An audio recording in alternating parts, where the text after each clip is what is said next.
3। Good evening प्यारे बच्चों। आज हम लोग मैट्रिसेस के आगे का लेक्चर पढ़ेंगे।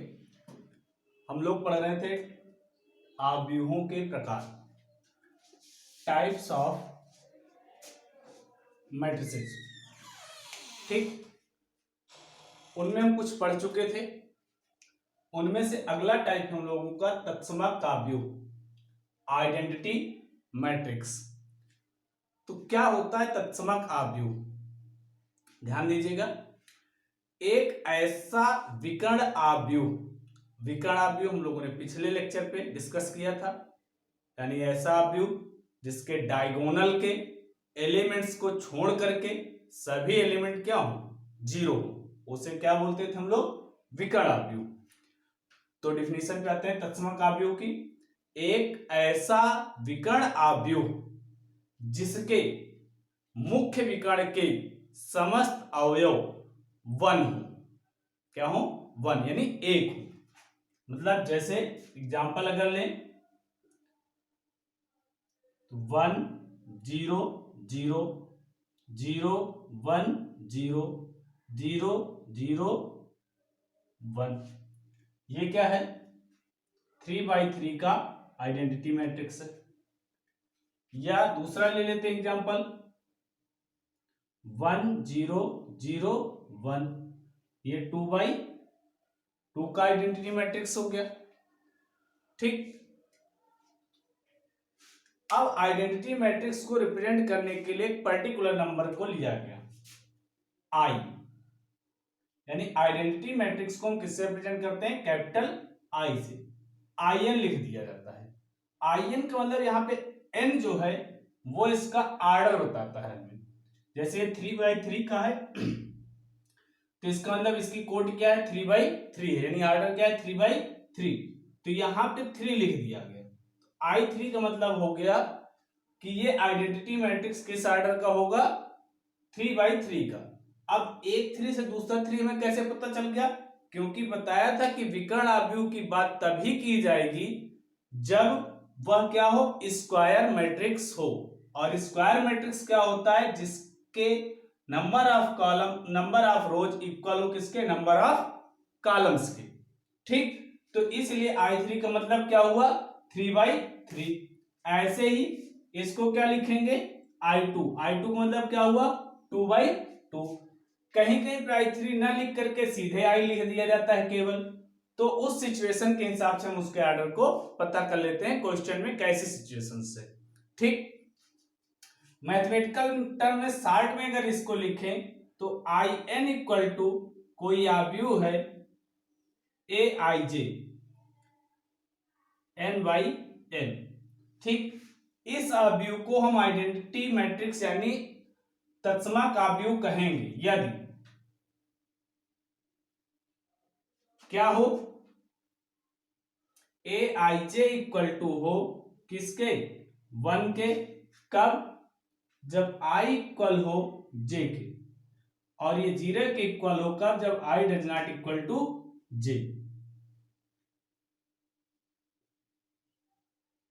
मतलब क्या हुआ इसका?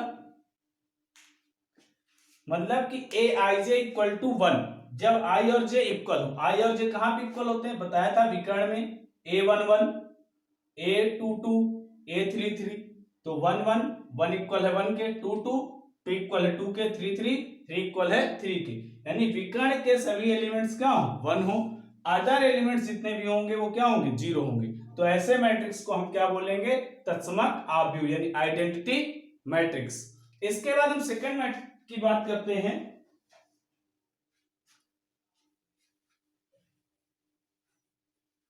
इसके बाद आ जाता है शून्य आव्यूह यानी नल मैट्रिक्स या जीरो मैट्रिक्स। शून्य आव्यूह, जीरो मैट्रिक्स।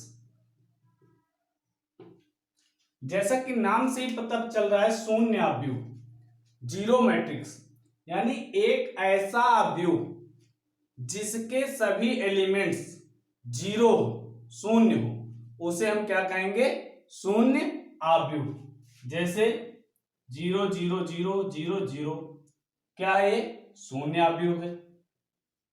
0 0 0 0 0 0 0 0 0 क्या है, ये शून्य आव्यूह है। ये 2/2 का हो गया, ये 3/3 का हो गया। तो ये सभी क्या कहलाएंगे, जीरो मैट्रिक्स यानी शून्य आव्यूह। शून्य आव्यूह को हम लोग ओ से प्रदर्शित करते हैं। किससे प्रदर्शित करते हैं, ओ से। ठीक है, ओ है, जीरो मत समझ लीजिएगा इसको, ओ से प्रदर्शित करते हैं। आइडेंटिटी मैट्रिक्स, शून्य मैट्रिक्स, इसके पहले हम लोगों ने पढ़ा स्तंभ आव्यूह यानी परपेंडिकुलर मैट्रिक्स, फिर रो मैट्रिक्स यानी रो मैट्रिक्स, कॉलम मैट्रिक्स, और इसके बाद विकर्ण डायगोनल मैट्रिक्स, फिर scalar matrix, identity matrix, zero matrix. अब इसके बाद हम लोग पढ़ते हैं इक्वलिटी ऑफ मैट्रिक्स यानी दो मैट्रिक्स कब बराबर होंगे। अगर हम दो मैट्रिक्स लिखते हैं तो वो दोनों मैट्रिक्स बराबर कब होंगे, तो इस पे ध्यान दीजिए। जैसे सपोज दैट एक मैट्रिक्स ए है, Aij m/n का, और दूसरा मैट्रिक्स है Bij m/n का।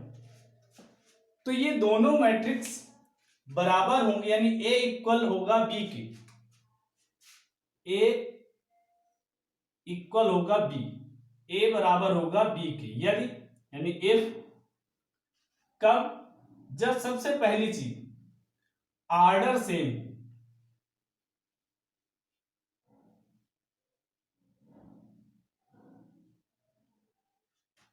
यानी कोटि बराबर हो।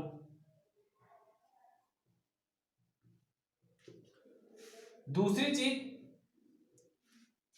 एवरी एलिमेंट्स इक्वल होना चाहिए, यानी एक ही पोजीशन के एलिमेंट यानी Aij इक्वल होना चाहिए Bij के। यानी अगर फर्स्ट रो फर्स्ट कॉलम का एलिमेंट इसका है तो इसके फर्स्ट रो फर्स्ट कॉलम के एलिमेंट्स के इक्वल होना चाहिए। इसका सेकंड रो सेकंड कॉलम का एलिमेंट है तो इसके सेकंड रो के सेकंड कॉलम के एलिमेंट से इक्वल होना चाहिए। इसका थर्ड रो फर्स्ट कॉलम है तो इसका भी थर्ड रो फर्स्ट कॉलम का एलिमेंट जो होगा दोनों क्या होने चाहिए, बराबर होने चाहिए। एक एग्जांपल ले लेते हैं, जैसे ए का व्यू ए है, 2 3 4 5 6 7,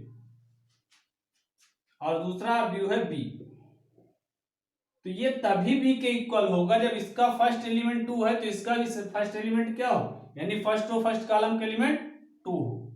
इसका थर्ड है तो इसका भी 3 हो, इसका 4 हो, इसका 5 हो, 6 हो, 7 हो। लिखने का पैटर्न भले ही चेंज कर दिया जाए, जैसे सपोज दैट इसी को क्या लिख सकता है, ऐसे लिख सकते हैं 4/2 √9 2 स्क्वायर 5 2 into 3 एंड 7। देखिए देखने में तो लग रहा है कि डिफरेंट एलिमेंट, लेकिन जब सिंप्लीफाई करेंगे हम लोग तो 4/2 का मतलब क्या हुआ 2, तो फर्स्ट एलिमेंट यानी फर्स्ट रो फर्स्ट कॉलम के इक्वल है। 3 9 का स्क्वायर रूट लेंगे तो क्या आ जाएगा 3, तो ये इसके इक्वल हो गया। 2 का स्क्वायर क्या होगा 4, ये इसके इक्वल हो गया। 5 5 के इक्वल है, 2 into 3 6 6 के इक्वल है, 7 7 के इक्वल है। ठीक, ये बात समझ में। इससे रिलेटेड एक क्वेश्चन लेते हैं, क्वेश्चन कैसे आते हैं इसमें।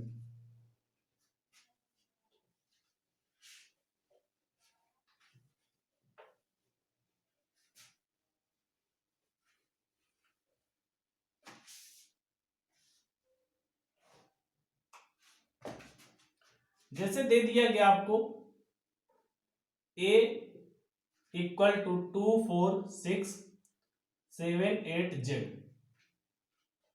और कह रहा है एक दूसरा व्यू है b x + y 4 6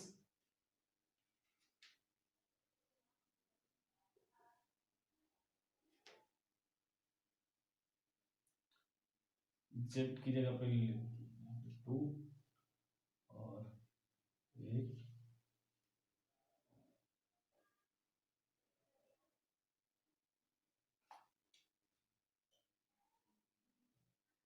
इसको एक्स ही ले लेते हैं, क्यों एक्स और यहाँ पे सेम। ठीक, ये दो आप यू ले लिए गए, सिंपल सा, ये दो आप यू लिए गए, एक ए है और दूसरा बी है। अब हमें ये कह रहा है कि ए बी के इक्वल है। यदि ए इक्वल टू बी तो एक्स व जेड के मान ज्ञात कीजिए।